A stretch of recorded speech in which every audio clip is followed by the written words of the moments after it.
Welcome to my channel apex life Tamil. வணக்கம் நண்பர்களே, welcome to my channel apex life Tamil. நான் உங்கள் பாலாஜி, உங்களோட சில நிமிடங்கள். இன்னைக்கு நம்ம என்ன தலைப்பை பற்றி மௌன மொழியும் மனித வாழ்வும், இதுதாங்க தலைப்பு. வாங்க பார்க்கலாம். இப்போது மனித வாழ்க்கையில் நம்ம பல கட்டங்களை தாண்டி தான் நம்ம வாழ்க்கையை நடத்திக்கிட்டு இருக்கோம். அப்போது நம்ம நிறைய இடங்களில் வெற்றி அடைகிறோம். சில இடங்களில் அமைதியாலையும் வெற்றி அடைய முடியும். இப்போ முயற்சிகளால் அடையிற வெற்றிகளை பற்றி நம்ம நிறைய பேர் சொல்ல கேள்விப்பட்டிருக்கோம். ஆனால் அமைதியால் வெற்றி அடைய முடியுமா? அமைதி அப்படின்றது ஒரு வகை அகிம்சை அப்படின்னு கூட நம்ம சொல்ல முடியும். அகிம்சையால் வெற்றி அடைஞ்ச கதைகளை நம்ம நிறைய பார்த்துருக்கோம். முயற்சி, போராட்டம், இதெல்லாம் ஒரு வெற்றிக்கு ஒரு வழி அப்படின்னு சொன்னால் இந்த மௌனம் அப்படிங்கிறதும் ஒரு வழி அப்படின்னு நம்ம சொல்ல முடியும். இதை ஒரு அகிம்சை வழி அப்படின்னு, இந்த மௌன மொழி அப்படின்றத அகிம்சையோட ஒப்பீடு செஞ்சு நம்ம இங்கே சொல்கிறோன்னு கேட்டிங்கன்னா, அகிம்சை என்பது பெரும்பாலும் அமைதியாக இருந்து வெல்லக்கூடிய ஒரு யுக்தி அப்படின்னு சொல்ல முடியும். அதனால தான் இந்த மௌன மொழியையும் ஒரு அகிம்சை அப்படின்னு நம்ம சொல்கிறோங்க. இப்போது நீங்கள் போராடி ஜெயிக்க வேண்டிய இடங்களில் போராடி ஜெயிக்கலாம். அமைதியாக இருந்தால் சில இடங்களில் ஜெயிக்க முடியுமா அப்படின்னு கேட்டிங்கன்னா, நிச்சயமாக முடியும்.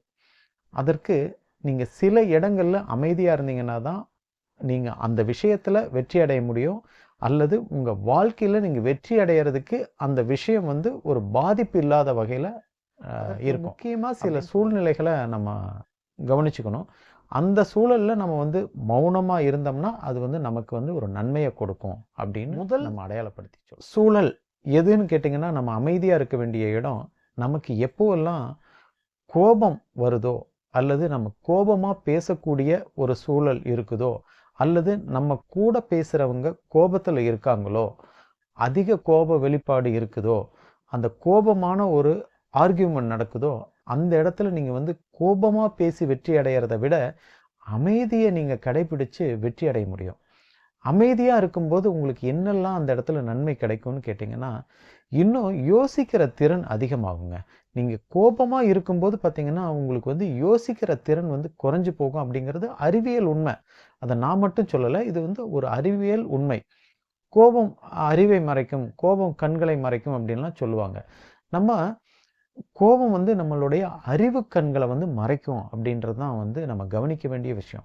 நீங்கள் ஒரு விஷயத்தில் நீங்கள் உங்களுடைய அறிவாற்றலை பயன்படுத்தி வெற்றி அடையணும், அந்த விஷயத்தில் நீங்கள் ஒரு தெளிவான ஒரு ரிசல்ட்டை நீங்கள் அடையணும்னா, மற்றவங்க கோபமாக இருந்தாலும் சரி, அந்த இடத்துல நீங்கள் அமைதியாக இருந்து அந்த விஷயத்தை புரிய வைங்க.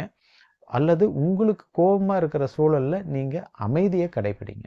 அமைதியாக இருந்து இந்த விஷயங்களை நீங்கள் ஹேண்டில் பண்ணும்போது அந்த விஷயம், அந்த சூழல் எதுவாக இருந்தாலும் அதில் வெற்றி உங்களுக்கே அப்படிங்கிற. ரெண்டாவது சூழல் எதுன்னு நம்ம கேட்டோம்னா, தெரியாத போது அமைதியாக இருக்கணும். அது என்னங்க தெரியாத போது அமைதியாக இருக்கணும்னு கேட்டிங்கன்னா, நமக்கு ஒரு விஷயத்தை பற்றி சரியாக தெரியல அல்லது இன்னும் தெரிஞ்சுக்க வேண்டியது இருக்குது. நமக்கு அந்த விஷயங்களில் அறகுறையான விஷயங்கள் தான் தெரியும். முழுமையாக நமக்கு விஷயம் தெரியாது. அந்த இடத்துல நம்ம அறகுறையான ஒரு விஷயத்தின் மூலமாக முழுசாக அந்த விஷயத்தை தெரிஞ்ச மாதிரி பேசினோம்னா, அந்த இடத்துல அந்த விஷயங்களை பற்றி முழுமையாக தெரிஞ்சவங்களுக்கு தெரிஞ்சு போகும், நம்ம அறகுறையாக தான் தெரிஞ்சு வச்சுருக்கோம் அப்படிங்கிறது.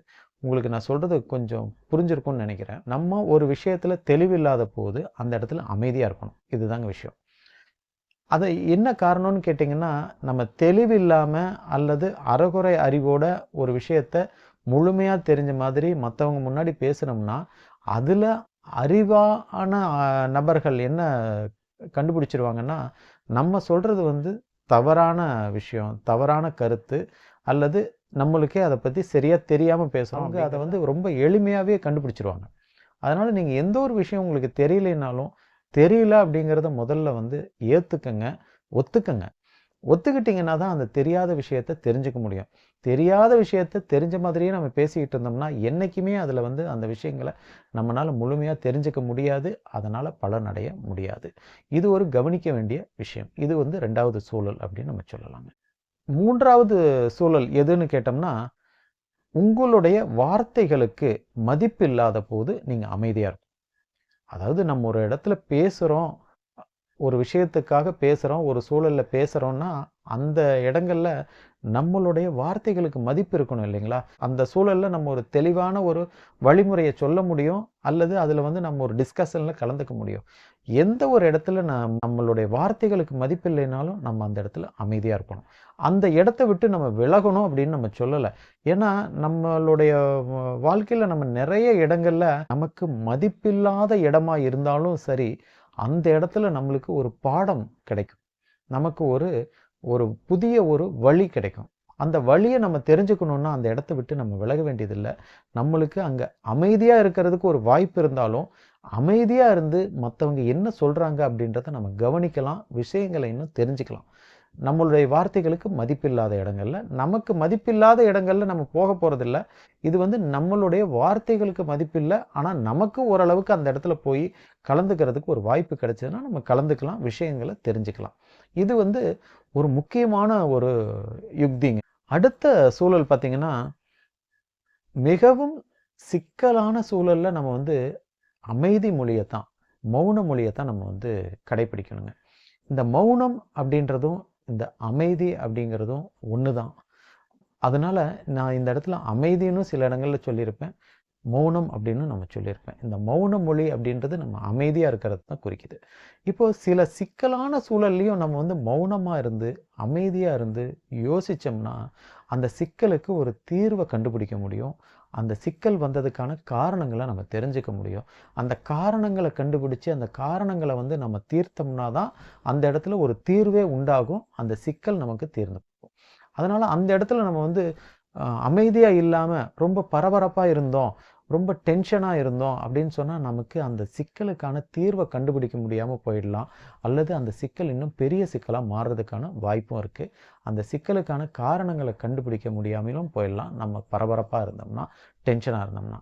அதனால் இந்த டென்ஷன், பரபரப்பு இதையெல்லாம் நம்ம வந்து விட்டு தள்ளிட்டு அமைதியாக இருந்து அந்த சிக்கலுக்கு என்ன காரணம், அதை எப்படி தீர்க்கலாம் அப்படின்ற ஒரு யோசனையை நம்ம கொண்டு வந்தோம்னா நிச்சயமாக நம்ம இந்த மௌன மொழியால் பல விஷயங்களை சாதிக்க முடியும். இந்த மௌன மொழி அப்படின்றது மனித வாழ்க்கைக்கு ரொம்ப முக்கியமான மொழி.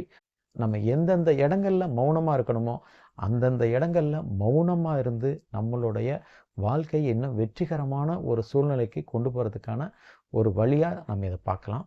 இந்த மௌன மொழியும் மனித வாழ்வும் அப்படின்ற தலைப்பில் எங்களுக்கு தெரிஞ்ச விஷயங்களை உங்களோட ஷேர் பண்ணியிருக்கோம். இந்த வீடியோவில் சொல்லியிருக்கிற விஷயங்கள் உங்களுக்கு பயனுள்ளதாக இருந்திருக்கும் நாங்கள் நினைக்கிறோம். இந்த வீடியோவை நீங்கள் உங்கள் நண்பர்களோடு நீங்கள் ஷேர் பண்ணுங்கள். எங்கள் சேனலுக்கு சப்ஸ்கிரைப் பண்ணுங்கள், சப்போர்ட் பண்ணுங்கள். நன்றி, வணக்கம்.